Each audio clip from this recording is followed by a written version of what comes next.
Okay बेटा, अब देखो, अब हम जब इस चैप्टर में आगे जाएंगे तो हमें कुछ न्यूमेरिकल्स करने हैं, फ्रीक्वेंसी, वेवलेंथ, डिस्टेंस, इस तरह से रिलेटेड। तो वहां पे हमें मीटर, किलोमीटर, पिकोमीटर, ये कन्वर्जेंस की जरूरत पड़ेगी। तो इसमें जो सबसे इंपॉर्टेंट है वो मैंने अलग कर दिए हैं यहाँ पे, जो आपको करने हैं। ये जनरल है, एंगस्ट्रॉम में कितना, पिकोमीटर में कितना, नैनोमीटर में कितना, माइक्रोमीटर में कितना, है ना, ये सारी चीजें। तो मैंने यहाँ पे एक सम अलग ही कर दिया, जो ज्यादा यूज होता है, या तो एंगस्ट्रॉम यूज होता है, या नैनोमीटर यूज होता है, या पिकोमीटर यूज होता है। ये मैंने देखा है ज्यादातर यही यूज होते हैं, ये वाले। तो इनको मैं हाईलाइट कर देता हूँ। और अब मैं यहाँ पे, जैसे हमने बोला कि जो लाइट है वो एक वेव की फॉर्म में ट्रेवल करती है, तो ये वेव को हम ट्रांसवर्स वेव कहते हैं। ठीक है। तो अब यहाँ से क्या पूछ सकते हैं आपसे, अब यहाँ पे जब भी हम वेव की बात करेंगे, तो वेव की बात करेंगे तो इस तरह से हम वेव को दिखाते हैं। ये ऊपर वाले हमको क्रस्ट, नीचे वाले को ट्रफ, क्रस्ट, ट्रफ। वेवलेंथ का सिंबल लैम्डा लेते हैं, फ्रीक्वेंसी का सिंबल एफ या फिर न्यू। याद रखना, फ्रीक्वेंसी का सिंबल मैं अंडरलाइन कर रहा हूं, ये फ्रीक्वेंसी का सिंबल या तो एफ या तो न्यू। आपकी बुक्स में फ्रीक्वेंसी का सिंबल जो है ना, एफ नहीं मिलेगा, वहां आपको बुक में ज्यादातर ऐसा मिलेगा, वी जैसा सिंबल। ठीक है। और एक चीज और, इस तरह से वी लिखा होगा तो ये वेलोसिटी है। ठीक है। अगर इस तरह से वी लिखा होगा तो वेलोसिटी है। अगर इस तरह से लिखा होगा, ये भी वेलोसिटी है, ये भी वेलोसिटी है। बट ये किस चीज की वेलोसिटी है? लाइट। किस चीज की वेलोसिटी है? Velocity of light. याद रखना। देखो, अगर v लिखा होगा तो वेलोसिटी, c लिखा होगा तो ये भी वेलोसिटी, बट किसकी? लाइट की। ठीक है। स्पीड ऑफ लाइट c, और स्पीड को v से भी डिनोट करते हैं। बट अगर लाइट आ गया तो हम रेडिएशन की बात कर रहे हैं, तो ये c होएगा हमेशा, यहाँ पे v यूज नहीं होगा। बट कई बार v यूज हो तो वो लाइट नहीं है, c हो तो लाइट के लिए है। ठीक है। कीप इन माइंड, ये बहुत ही इंपॉर्टेंट है, इसे ड्रॉ कर लो कॉपी में। अब मैं यहाँ पे आपको जैसे बताऊंगा कि वेवलेंथ क्या होती है।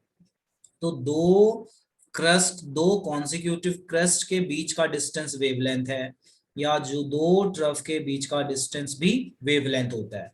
फ्रीक्वेंसी क्या होती है? अभी बस ये जस्ट नोट कर लो, अभी डेफिनेशन लिखेंगे आगे जाके। फ्रीक्वेंसी होती है नंबर ऑफ वेव्स फॉर्म पर सेकेंड। अच्छा, ये यहां से लेके यहां तक का जो डिस्टेंस है, इसे क्या कहते हैं? एम्पलीट्यूड। यहां से लेके यहां तक का जो डिस्टेंस है, एम्पलीट्यूड। यहां से मतलब हम से लेके बेस तक का, जीरो तक का डिस्टेंस, इसे हम कहते हैं एम्पलीट्यूड। ठीक है चेतना, नोट कर लिया बेटा? Yes sir. तो यहां से हमने कोई डेफिनेशन नहीं लिखनी फिलहाल, सिर्फ मैंने ये बताया है कि आपकी बुक में फ्रीक्वेंसी का सिंबल ये मिलेगा, ये इस तरह से। और ये सी भी वेलोसिटी है, ये भी वेलोसिटी है। इस वेलोसिटी का मतलब वेलोसिटी ऑफ लाइट नहीं है। अगर सी लिख दिया तो वेलोसिटी ऑफ लाइट है, और ये कितनी होती है? 3 × 10⁸ मीटर पर सेकेंड। चलो जी, अब आ जाते हैं यहाँ पे।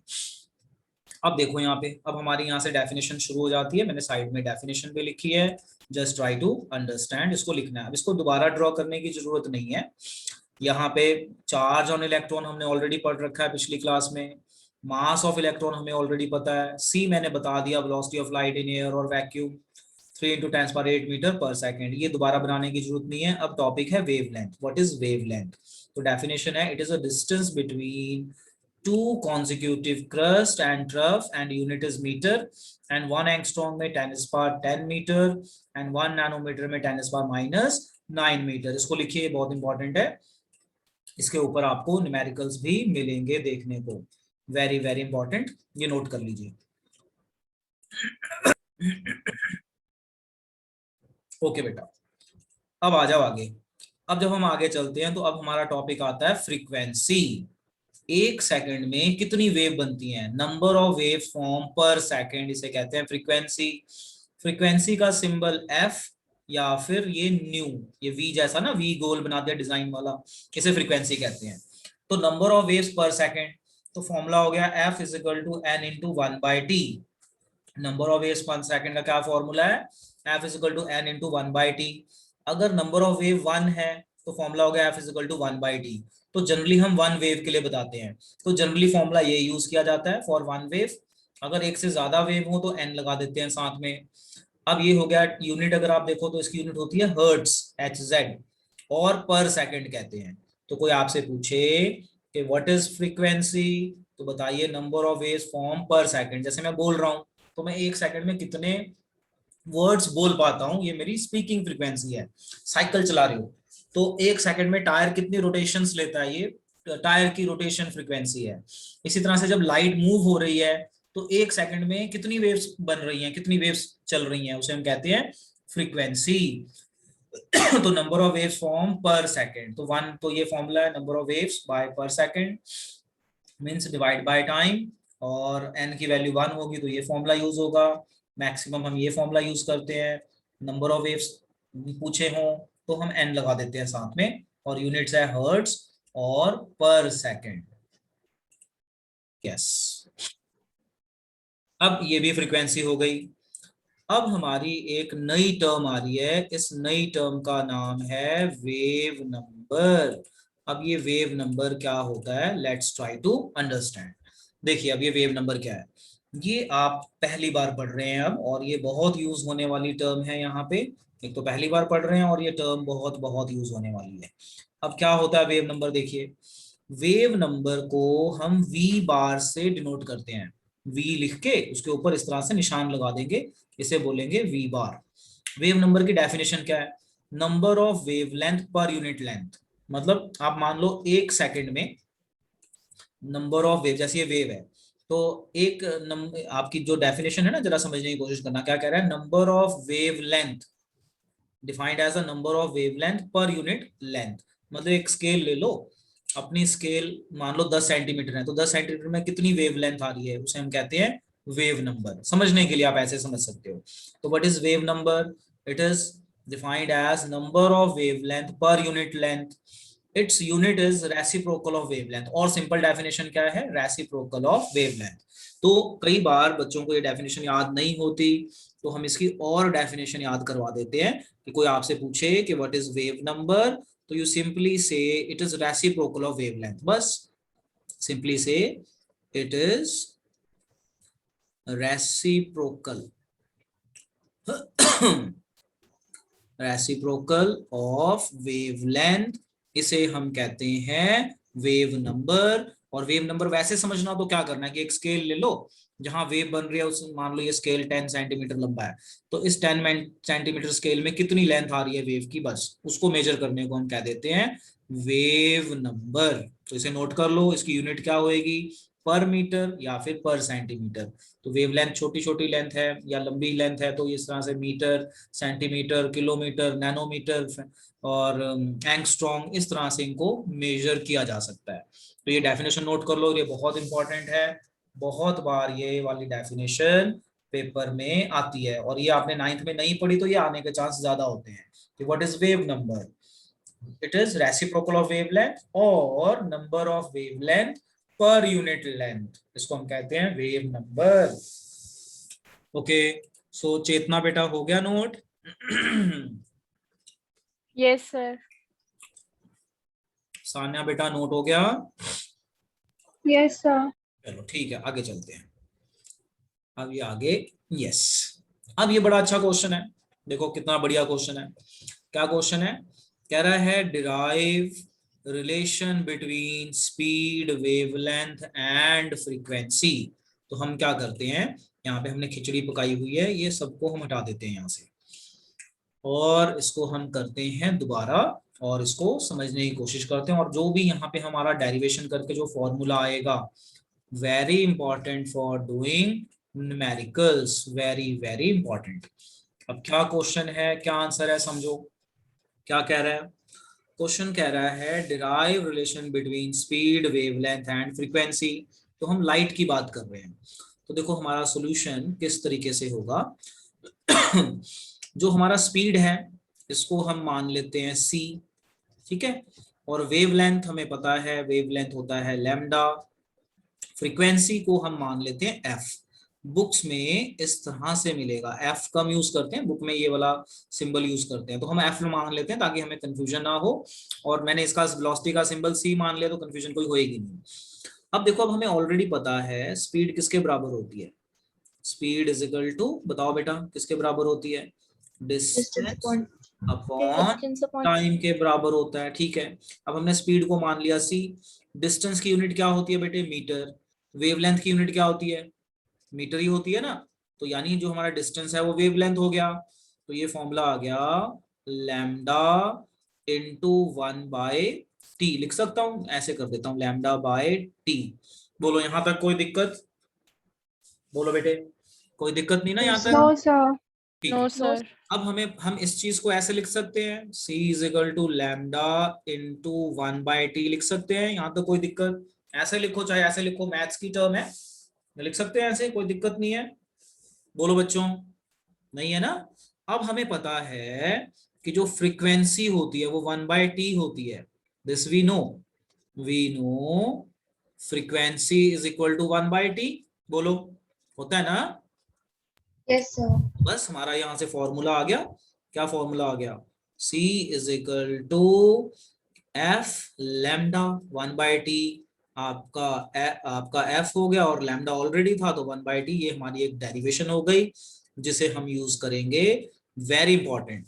तो speed is equal to frequency into wavelength, speed is equal to frequency into wavelength. अब इसमें हम एक और मॉडिफिकेशन करते हैं नोट की फॉर्म में, ठीक है, नोट की फॉर्म में मॉडिफिकेशन करते हैं, क्या करते हैं देखो, c is equal to F lambda.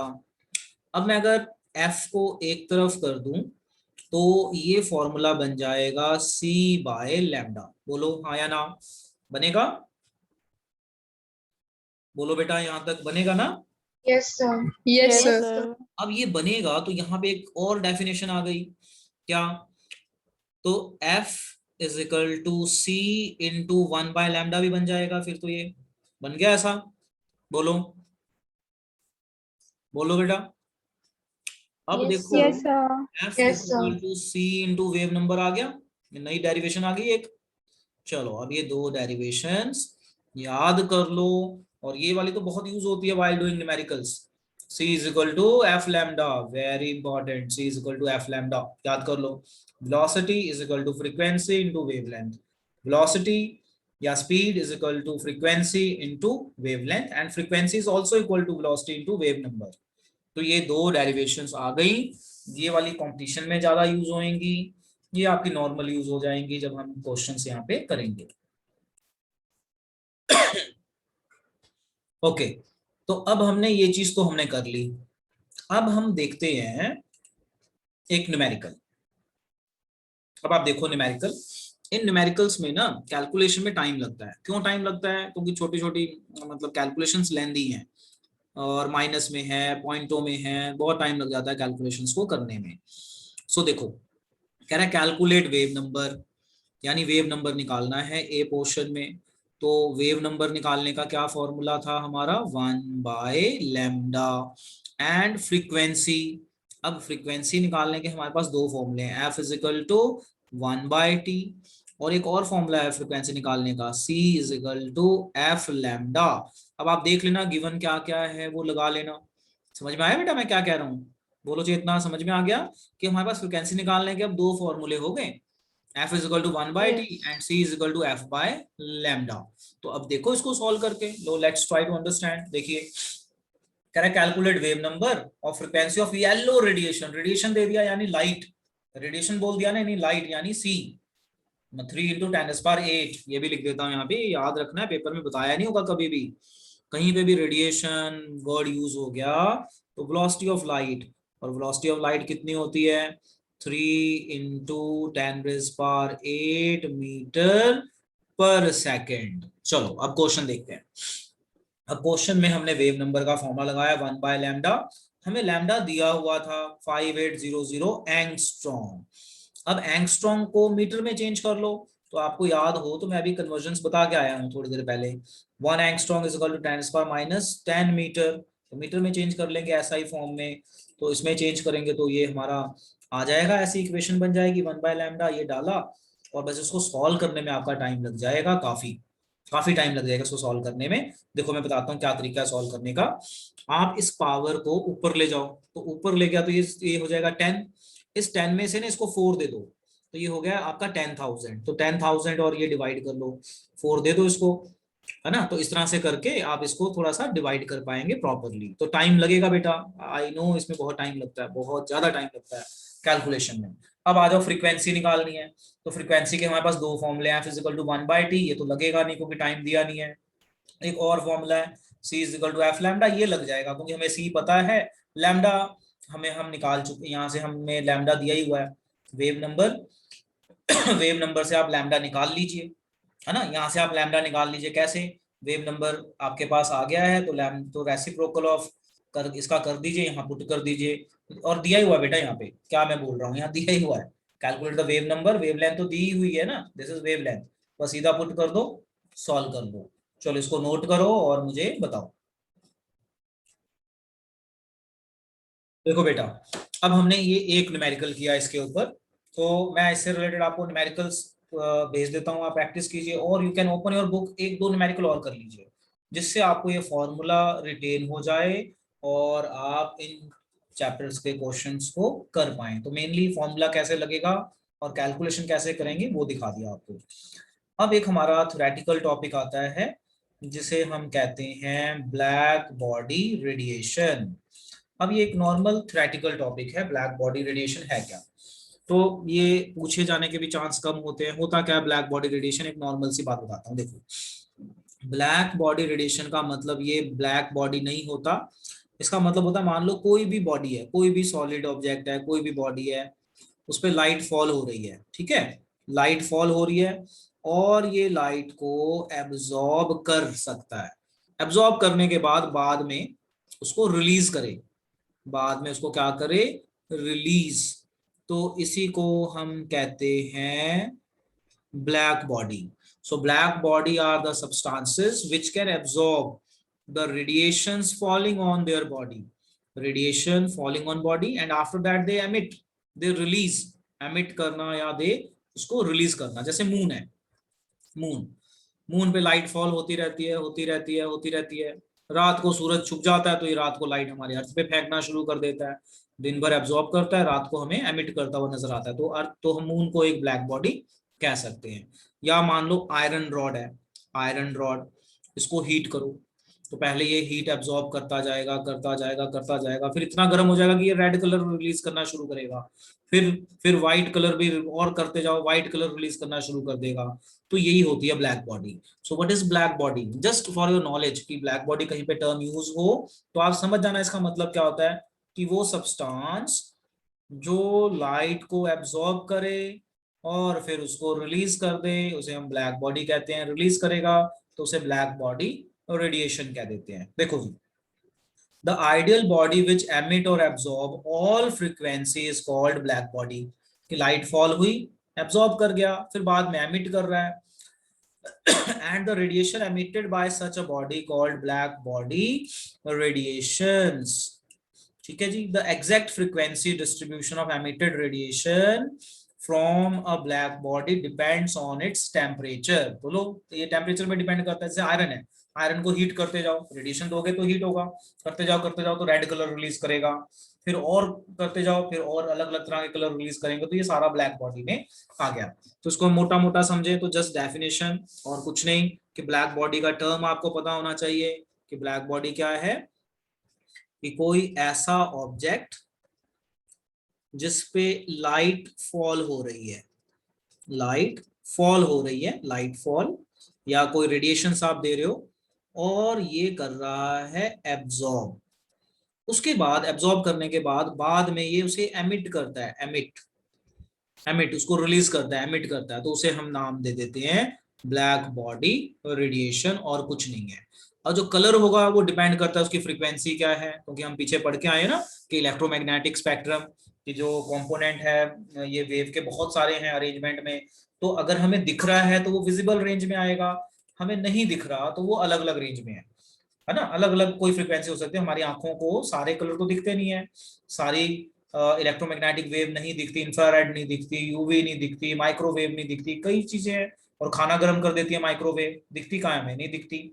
हमारे रिमोट से भी इंफ्रारेड सेंसर्स होते हैं, वो रेज निकलती हैं, तो वो भी कहाँ दिखती हैं। तो वैसे ही जैसे ऐसे समझ लो, जैसे आप ना एक पतीले में पानी गर्म कर रहे हो, तो पानी गर्म कर रहे हो तो आप हीट दे रहे हो, रेडिएशन दे रहे हो, वो एब्जॉर्ब कर रहा है, कर रहा है, कर रहा है, कर रहा है।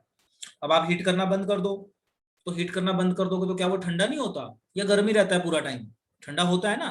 तो पहले उस आपने हीट किया तो उसको रेडिएशन आप दे रहे थे, आपने उसको गर्म करना बंद कर दिया तो वो लूज करता है सराउंडिंग में और ठंडा हो जाता है।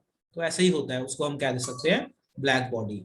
हर वो ऑब्जेक्ट जो जिसके ऊपर रेडिएशन फॉल हो वो उसको एब्जॉर्ब करे और बाद में उसको रिलीज कर दे। तो रिलीज करने को हम कहते हैं ब्लैक बॉडी रेडिएशंस। एमिट करेगा तो उसे हम क्या बोलेंगे, ब्लैक बॉडी रेडिएशंस। चलिए इसको नोट कर लीजिए। एमिट करेगा जो रेज, रेज एमिट करेगा या रेडिएशंस एमिट करेगा, रेडिएशंस। सर ये सारा नोट डाउन करना है? Yes, black body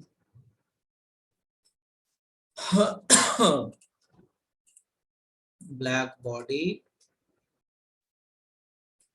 radiation. लो जी, सो डेफिनेशन नोट कर लो। एंड आज के लेक्चर में हम इतना ही करेंगे बेटा।